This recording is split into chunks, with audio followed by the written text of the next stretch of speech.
कोणीतरी आपल्याला मिळवण्यासाठी आसुसलेलं असतं, तर कोणीतरी आपण मिळूनही आपली कदर करत नसतं।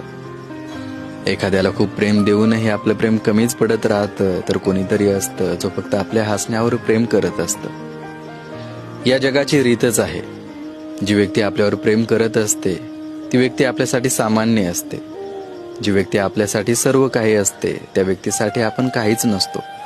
त्यामुळे आता ठरवलंय की एकदम शहाण्यासारखं वागायचं, मन जपायचं पण मन तुटू द्यायचं नाही, प्रेम करायचं पण स्वतःला हरवून नाही, वाट बघायची पण मागे वळून पाहायचं नाही। कुणी हरवलं तर शोधायचं नाही, कुणी बदललं तर स्वतःला दोष द्यायचा नाही, कारण इथे प्रत्येकाची वेळ आणि प्रवास हा वेगळा असतो।